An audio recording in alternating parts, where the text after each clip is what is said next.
Tanker లైసెన్సులు, కాంట్రాక్టర్ల అక్రమాలపై, water బాటిళ్ల కుంభకోణంపై శ్వేతపత్రం విడుదల చేయాలి కాంగ్రెస్ పార్టీ తిరుపతి అధ్యక్షులు గౌడపేరు చిట్టిబాబు డిమాండ్ చేశారు. కలియుగ ప్రత్యక్ష దైవం శ్రీనివాసునికి భక్తులు సమర్పించిన కానుకలను తమ ఇష్టారాజ్యంగా ఖర్చు చేసి తమ రాజకీయ ప్రాబల్యం పెంచుకోవడానికి 2024 ఎన్నికల్లో విజయం సాధించడానికి టీటీడీ నిధులను దుర్వినియోగం చేసిన వారందరినీ గుర్తించి కఠినంగా శిక్షించాలని డిమాండ్ చేస్తూ టీటీడీ పరిపాలనా భవనం ఎదుట కాంగ్రెస్ పార్టీ తిరుపతి నగర అధ్యక్షుడు గౌడపేరు చిట్టిబాబు ఆధ్వర్యంలో బుధవారం భారీ ఎత్తున ధర్నా నిర్వహించారు. పార్టీ జెండాలు చేత పట్టుకొని కాంగ్రెస్ నాయకులు, కార్యకర్తలు టీటీడీలో ఆర్థిక అక్రమాలకు పాల్పడ్డ వారిని కఠినంగా శిక్షించాలంటూ నినాదాలు చేశారు. ఈ సందర్భంగా తిరుపతి నగర కాంగ్రెస్ పార్టీ అధ్యక్షులు గౌడపేరు చిట్టిబాబు మాట్లాడుతూ టీటీడీని తమ సొంత జాగీర్గా భావించి గత ప్రభుత్వ పాలకులు, మాజీ చైర్మన్లు, పాలక మండలి సభ్యులు, వైసీపీ నాయకులు ఇష్టారాజ్యంగా అక్రమాలకు పాల్పడ్డారని ఆరోపించారు. గత ప్రభుత్వ పాలనపై శ్రీవారి భక్తులు, తిరుపతి ప్రజలు, టీటీడీ ఉద్యోగులు సైతం విసిగిపోయారని తెలిపారు. పిసిసి ఉపాధ్యక్షుడు దొడ్డారెడ్డి రాంభూపాల్ రెడ్డి మాట్లాడుతూ 2019 నుంచి వైసీపీ ప్రభుత్వ హయాంలో తిరుమలలో భారీ అవినీతి, అక్రమాలు, ఆశ్రిత పక్షపాతంతో అనేక పనులు జరిగినట్లు స్పష్టంగా అర్థమవుతుందన్నారు. దీనికి వ్యతిరేకంగా ఆనాడు ఆందోళన చేసిన టీడీపీ, జనసేన, బీజేపీ నాయకులు ఇప్పుడు ఎందుకు మౌనంగా ఉన్నారో అర్థం కావడం లేదన్నారు. తాము అధికారంలోకి వచ్చేశాం కాబట్టి ఇక ప్రశ్నించాల్సిన అవసరం లేదని అనుకుంటున్నారా, లేకుంటే తమ వ్యవహారాలు చక్కబెట్టుకుంటున్నారో అర్థం కావడం లేదన్నారు. శ్రీవారి నిధులను పక్కదోవ పట్టించిన వారిపై కఠిన చర్యలు తీసుకునే దమ్ము, ధైర్యం కూటమి నేతలకు ఉందా లేదా అని ఆయన ప్రశ్నించారు. ధర్నా అనంతరం టీటీడీ ఈవో శ్యామలరావుని కలిసి తమ డిమాండ్లతో కూడిన వినతి పత్రాన్ని అందజేస్తారు. ఈ కార్యక్రమంలో AICC BC cell coordinator Kambampati Muralikrishna, PCC మాజీ ప్రధాన కార్యదర్శి సుప్రజ, పిసిసి ఎస్సీ విభాగం కోఆర్డినేటర్ బోయిన నరేంద్రబాబు, ఎన్ఎస్యుఐ రాష్ట్ర కార్యదర్శి మల్లికార్జున తదితరులు పాల్గొన్నారు. నడిచేదానికి సాగు లేకుండా డిఎంబి రోడ్ అయితేమి, వరహాస్వామి గెస్ట్ హౌస్ కాడైతే విచ్చలవిడిగా ఒక ఆఖరి లైసెన్స్ మీద 5 మంది పెట్టున్నారు తట్టలు. కాబట్టి ఎంక్వైరీ చేయమనేసి మేము శ్వేతపత్రం ఇవ్వడం జరుగుతుంది. అదేవిధంగా ఈరోజు తిరుమలలో పరివర్తన ప్రక్షాళన కోసం టీటీడీ ఆ రోజు టీటీడీ ఈఓగా ఉన్నటువంటి ధర్మారెడ్డి, భూమన కరుణాకర్ రెడ్డి వాళ్ళ వ్యాపారాలను అభివృద్ధి చేసుకున్నట్టుకు ఆ రోజు ప్లాస్టిక్ని రహిత తిరుమలగా చేయాలని చెప్పి ప్లాస్టిక్ని మొత్తాన్ని అర్ధంతరంగా నిలిపివేసి ఆ రోజు గాజు బాటల్ని ప్రవేశపెట్టి ఈరోజు కరుణాకర్ రెడ్డి అతని సొంత బంధువులకి గాజు బాటల్ ఫ్యాక్టరీ ఇవ్వటం జరిగింది. కనీసం శుద్ధి చేసినటువంటి నీళ్లు ₹1 కూడా విలువ చేయనటువంటి వాటర్ను ఈరోజు 20 రూపాయలకి గాజు బాటల్లో పెట్టి, అది ఒక గాజు బాటల్ ఒక ₹30, మొత్తం ₹50 వసూలు చేస్తున్నారు. తీసుకున్న వాళ్ళు నీళ్లు కనీసం 1 లీటర్ ఒకేసారి తాగరు కదా. ఈరోజు కొద్దిగా తాగి కొద్దిగా తీసుకెళ్ళిపోతారు కూడా.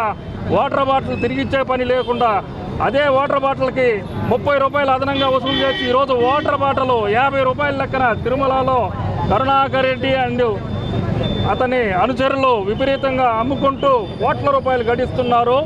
అదేవిధంగా ఈరోజు కళ్యాణకట్ట స్వామివారికి ఎంతో ప్రియమైన భక్తులు ఎన్నో ముక్కుబడులు ముక్కుకొని స్వామివారికి తలనీలాలు సమర్పించేందుకు ఎక్కడెక్కడి నుంచో సుదూర ప్రాంతాల నుంచి, విదేశాల నుంచి ఎంతోమంది వేంచేసి ఉన్నారు. దాంట్లో తలనీలాలు గ్రేడ్లుగా విభజించి గ్రేడ్ 1, గ్రేడ్ 2, గ్రేడ్ 3లుగా విభజిస్తారు. కానీ వాటిల్లో గ్రేడ్ 1 కూడా గ్రేడ్ 2, గ్రేడ్ 3లుగా వేసి కోట్ల రూపాయలు అర్జించి ఈరోజు కరుణాకర్ రెడ్డి, ధర్మారెడ్డి వాళ్ళ దందాను ఎక్కడికో తీసుకెళ్లి దాంట్లో దాదాపు 1000 కోట్ల రూపాయల అవినీతి జరిగిందని మేము కాంగ్రెస్ పార్టీ తరఫున డిమాండ్ చేస్తున్నాం. అదేవిధంగా టీటీడీ కాంట్రాక్టులు, ఫేక్ కాంట్రాక్టు బ్యాంక్ గ్యారెంటీలు పెట్టి ఈరోజు బ్యాంక్ గ్యారెంటీలని మేము ఆర్టీఐ అడిగితే ఇది తిరుమలకి ఆర్టీఐ లేదన్నారు, తిరుపతికి ఆర్టీఐ ఉంది. కాంట్రాక్టులు అడిగితే ఆర్టీఐ ఎందుకు ఇవ్వరండి? సిఈ గారిని అడిగితే కాంట్రాక్ట్ ఆర్టీఐ ఇచ్చేదానికి లేదండి, మాకు తిరుమలకి ఈ దేవస్థానానికి పర్మిషన్ లేదన్నారు. దొంగ కాంట్రాక్టర్లు విచ్చలవిడిగా కరుణాకర్ రెడ్డి అనుచరులు కాంట్రాక్టర్లు ఎన్నో కాంట్రాక్టులు తీసుకుంటున్నారు. కొన్ని కోట్ల రూపాయల కాంట్రాక్టులు ఈరోజు తిరుపతికి 1500 కోట్ల రూపాయలు దేవుడు సొత్తును తీసుకొచ్చి వాళ్ళ కొడుకుని ఎమ్మెల్యేని చేసుకోవడానికి కావాల్సిన నిధులు ఉపయోగించుకొని 1500 కోట్ల రూపాయల నిధులు ఈరోజు ఏమైనా నిధులన్నీ ఎక్కడ అభివృద్ధి చేసినారు? దాని మీద శ్వేతపత్రం రిలీజ్ చేయాలి అని మేము ఈఓ గారిని డిమాండ్ చేస్తున్నాం. ఈ బ్యాంకు గ్యారంటీల మీద వాళ్ళు ఫేక్ సర్వీస్ సర్టిఫికెట్ల మీద విచారణ జరిపించాలని కాంగ్రెస్ పార్టీ మీద డిమాండ్ చేస్తున్నాం. ఈ విధంగా మేము ఇప్పుడు ఈఓ గారిని కలిసి రిప్రజెంటేషన్ ఇవ్వబోతున్నాం. రిప్రజెంటేషన్ తీసుకొని మాకు సరైన సమాధానం చెప్పబోతే మేము సిరిమలమ్మ ఆధ్వర్యంలో భారీ ఎత్తున టీటీడీ పరిపాలనా భవనాన్ని ముట్టడించేదానికి సిద్ధంగా ఉన్నామని కాంగ్రెస్ పార్టీ తరఫున తెలియజేస్తున్నాం. కాదు, ఇప్పుడున్న తెలుగుదేశం పార్టీ ఎన్నికలకు ముందు తాము కానీ అధికారంలోకి వస్తే తిరుమల తిరుపతి దేవస్థానంలో వైసీపీ నాయకులు చేసిన అవినీతిని బయటకు లాగి వాళ్ళకి శిక్షిస్తామని చెప్పి అధికారంలోకి వచ్చి ఈరోజు ఏమాత్రం ఆ అవినీతిని వెలికి తీయకుండా వేడికి చూస్తున్నారంటే దీనిలో ఉన్న మతలబు ఏమని మనకు అర్థం కాకుండా పోతా ఉంది.